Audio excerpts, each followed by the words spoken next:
This is Beyond a Reasonable Doubt with your hosts, Mark Garrigus and Adam Carolla. Yeah, get it on. Got to get on a choice, get it on mandate. Get it on, and welcome to Beyond a Reasonable Doubt. You can subscribe to our YouTube channel, youtube.com/Reasonable Doubt Podcast, and you can watch this because Mark is so committed to the fans, as am I, and Gary, that we thought we'd give you updates on the Chauvin trial as we went along, and I got some funny footage from the trial as well. Mark, where are you at? I'm back in New York. Just got back from West Virginia. Went down there, spoke with their bar association, which was quite nice. Stayed at a hotel where they had this thing that was huge and had a casino in it. And I said, I don't understand why in West Virginia you've got a casino in this hotel. And they said, the governor owns the hotel. Okay, now I get it. Jim Justice apparently owns the... You ever been there? You been to this place? It's called the Greenbrier. No. Oh, who knows? I don't know where I've been, Mark. That's my answer. I know where you're going tomorrow. Or who was with me. Yeah, Nashville. Which is awesome on Mark's big jet. So we're profoundly thankful for that. I'm looking forward to hearing your reaction. I'm prepared. Since it's only the best 15 minutes in the universe, we'll sum it up. Gary, prosecution rested. Then over the weekend, there was the shooting of Daunte Wright and killing of Daunte Wright by an officer who, by the way, today resigned, a Brooklyn police officer, Brooklyn, Michigan. And I think the chief of police resigned as well from that particular department. And interestingly, Eric Nelson, who is Derek Chauvin's lawyer, asked the judge as a remedy for this, he was worried about it, which, well, he should be. He asked that the jury be sequestered. For those of you who are not in the weeds, that basically means putting the jury in a hotel somewhere so that they're not exposed to outside influences. And in fact, last week, one of the jurors got a text from apparently the mother-in-law, the woman's mother-in-law, who said it looks like it's a bad day for the defense. And the judge questioned her about it and whether she was writing a book. I don't know if he was facetious or not, but I thought it was interesting that Nelson did not ask for a mistrial. Now, a mistrial means that you basically have to start all over. It's also the name of the book narrated by Austin Dawson.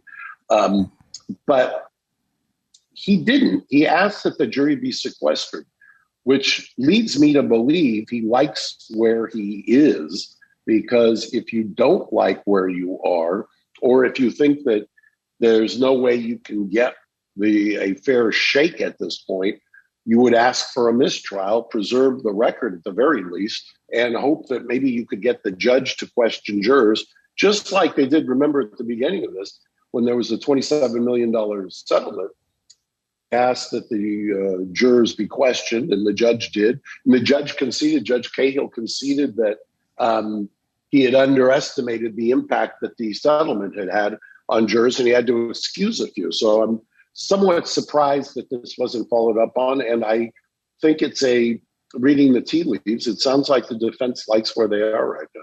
So let me give you an example. If it's a baseball game and your team is down by 5 runs and it starts raining, they'll say, well, there's a rain delay. But if you're down by 5 runs, you'll go, well, let's just call the game. Let's just, make it up. Start with a fresh sheet of paper.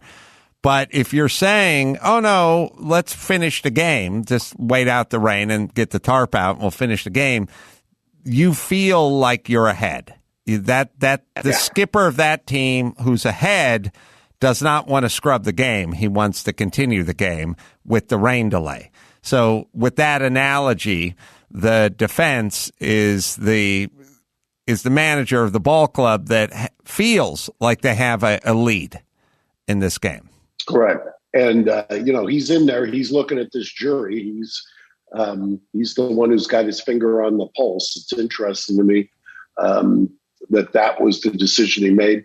I don't know the intricacies of Minnesota appellate law, I will tell you that generally speaking, that when you've got a situation like this, you want to make a motion for a mistrial and pursue that because for appellate reasons in the case of a conviction. That's interesting to me. It's interesting to me today also how the prosecution, so the defense started calling witnesses. Wait, let me circle back. Could the prosecution ask for a mistrial? If the prosecution asks for a mistrial, generally you can, and the defense objects, that generally is once in jeopardy, meaning you couldn't try Chauvin again. So that's why generally the prosecution never asks for a mistrial, absent something extraordinary that the defense has done. And there's a slight area that the U.S. Supreme Court has carved out, a case called Oregon v. Kennedy. Now they ask, because if the prosecution basically provokes you to ask for a mistrial, there is an argument that can be made that you're once in jeopardy and they can't come after you again. So that's Once again, there were people on all the speculating. Oh my God, how could he ask for a mistrial? I mean, people were lambasting. Oh, this is ridiculous. Blah blah blah. No, that's what you have to do if you're the defense lawyer. It's not ridiculous. It isn't some ploy. It is what your obligation and your duty is as somebody to zealously defend your client. So a couple of things. So defense doesn't ask for a mistrial, which means they think they have a lead in this rain-delayed game. There is no sequestration of the jury, or there is? Until there is none now. But my understanding is there will be once they deliberate, which, by the way, I've been through that once, and I just don't understand how that helps. It seems to me to create a lot more mischief than it's worth. I think if you've got a case like this, you ought to sequester from start to finish. And then philosophically, the Minnesota policewoman who shot Daunte, does this help the defense or the prosecution? If the defense could say, well, look, here's just another example of, shit happens out in the field. You don't think this woman was racist, do you? You don't think she was trying to kill this? It was essentially, this is a mistake made in the heat of battle by another Minnesotan officer. Does that narrative, you're not going to bring it up, but I'm saying, does the narrative of, so you have the narrative from the prosecution, which is Chauvin was trying to kill this guy with overtones of racism. Then you have this other case that just happened where it was just fully a mistake. It was negligence, but it wasn't homicide. Or it was probably going to be manslaughter. It is, yeah. I think it's a manslaughter. All day long it's an involuntary. Just because you thought it was a taser doesn't kind of give you a pass to kill somebody. But there is something to what you're asking, in my opinion. I think that could be another explanation for why the mistrial was not asked for. That there is I hadn't thought of it in the terms you did. I thought of it in the terms of, are there jurors, and I mentioned this when we first started talking about the opening, that there was a subtext to the defense here that, who's gonna keep the law and order if we start, jurors have this feeling like you can't, they have a resistance to holding cops accountable for something that they do while they're a cop. It just is. It's kind of a reflexive move. And you combine that with incidents and kind of this armed garrison that the courthouse is in, and you can't help but wonder if there aren't jurors there who, and they were asked about defund the police, Black Lives Matters or Blue Lives Matters. You can't help but wonder if there isn't a subtext here that, if you are going to convict, then what happens with police? Is that kind of the Are you going to criminalize this? Or are you going to criminalize that? That's always kind of the refuge of the cops or the police unions in these types of cases. So the prosecution rested. What grade would you give their case? Well, look, there's this doctrine called spark of life that apparently only exists in Minnesota, because it was driving me crazy when evidence would come in that it's just irrelevant in any other jurisdiction. Look, they did a wonderful job of playing to TV and playing to the cathartic needs of the country. In terms of their presentation, I thought, like I said, I thought their opening statement was great. I thought the fact that they got so much of this stuff in, I mean, if you're grading them on what they're presenting, the first week they talked a lot about feelings that they didn't hit the elements of the charge. They then started to get to the elements of the charge in week 2 and up until they rested. But at the end of the day, they had to live with the medical examiner, and he cut both ways. And there's an argument that he created reasonable doubt by virtue of the way that he wrote his reports and the way he testified. And there's, causation, to my mind, is going to be the biggest issue for the jurors to struggle with in this case. And you'll see that as the defense case gets played out. I will tell you one other thing. We've been talking about the 2019 video because I know that was something that was vitally important to the defense. And sure enough, that's what they let off with today. They brought in the body cam from 2019 and the officer let him testify about it. And they went there, and there was a lot of legal skirmishing beforehand. How does it work in terms of the defense and the prosecution in terms of days they're allowed to make their case? I never really thought about it. You can't restrict. The old man used to have an expression that it's a rare case that gets better for the defense after the prosecution rests. He did not like putting on defenses. And I hate putting on my client, although sometimes you have to. If you can't tell your defense or tell your story through your cross-examination in the prosecution's case, you got a problem. So anytime you've got to put on witnesses, there's usually a compelling reason for it. There is no way to limit, except if this was part of the argument this morning. The prosecution was saying that what the defense was doing was what's called cumulative, meaning redundant. And the judge said no, and he allowed in the body cam and he allowed in some other segments of it that the prosecution didn't want in. So that was interesting. I thought it was also interesting that the prosecution did not give a immunity to the other witness in the car who invoked the Fifth. That, if there's a conviction, is going to be an issue as well. Yeah. Does it?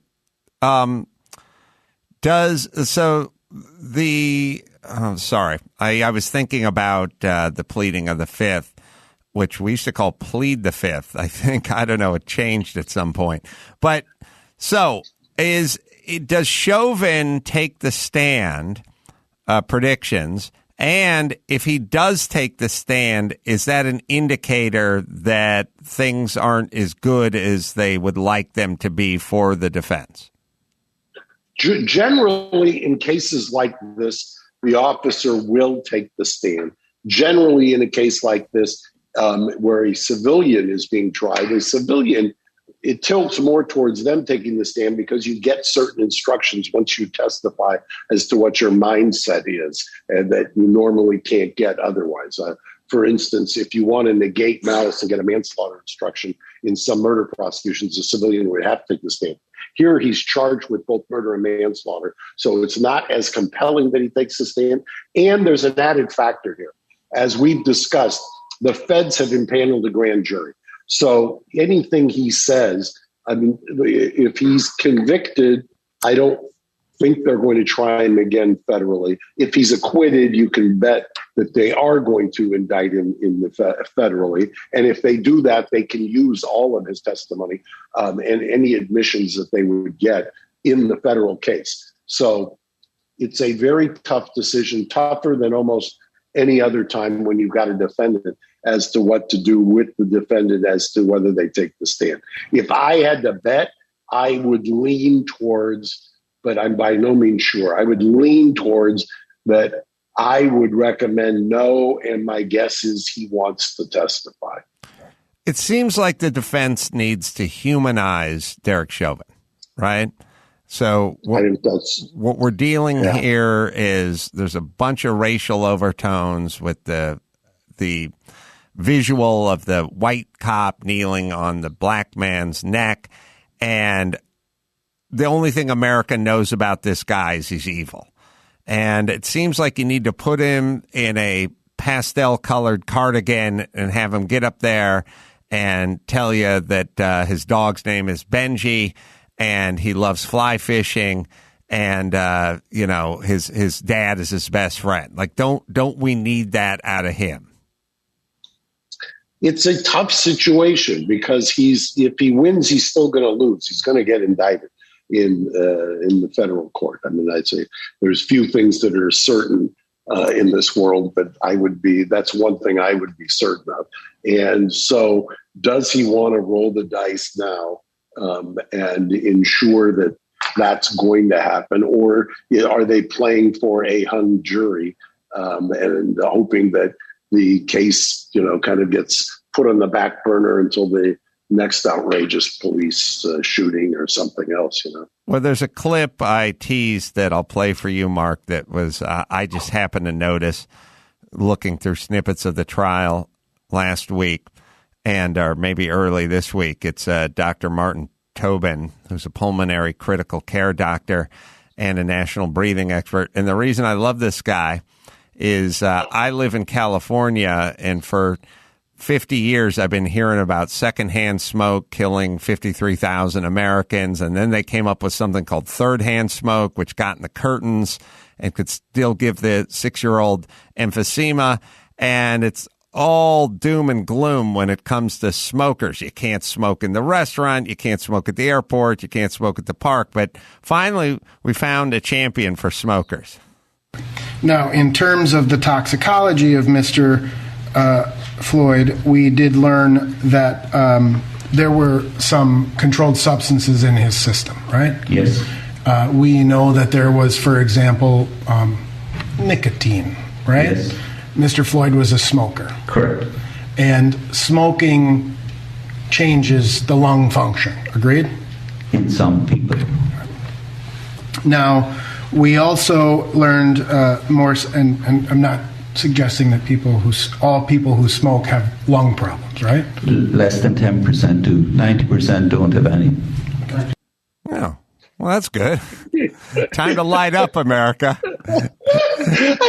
Why did I ever give up cigars? Or I don't understand. Well, you could have been. I completely missed that. I mean, if it's less than 10% of cigarette smokers, imagine what it is for cigar smokers. Oh, it's single digits. Yeah. I mean, it is point something. Yeah, you should have never given it up. I don't understand. I only did it because my insurance premiums went up so high. What do the insurance companies know that this doctor does? I don't know. Isn't this guy the foremost pulmonary expert in the world? Yeah, he's a pulmonary critical care doctor and national breathing expert. Boy, at the next picnic, he's going to get fragged. I have never heard a human being saying to a microphone, he smokes, not any big whoop. It was like a baseball player from the 50s endorsing Camel cigarettes. Yeah, I got a kick out of that, A, because I've been hit over the head about the evils of smoking for living in California, but also I also made me think of you and experts, because this is how experts roll. This is exactly how experts roll. It's exactly, people ask me all the time, because I'm embroiled in all of this COVID litigation and the courts keep, and at the conference I was opining about this as well. You should see some of the discovery that's come out in the last week about the experts that this governor in California has supposedly relied on. And I'll just tease that for next Saturday's version. Yeah. The experts say has never rang less true. All right, be sure to tune in Thursday for another Beyond Reasonable Doubt episode, and then the full-length shows on Saturday. And thank you in advance, Mark Geragos, for the ride on the big boy jet coming up to Nashville, where we couldn't be happier about it. Have fun. You'll love it. We shall, and you can subscribe to Reasonable Doubt's YouTube channel as well, youtube.com/Reasonable Doubt and podcast. And until next time, Adam Carolla for Mark Geragos saying mahalo. Thanks for listening to Beyond a Reasonable Doubt. Stay tuned for more bonus episodes coming soon.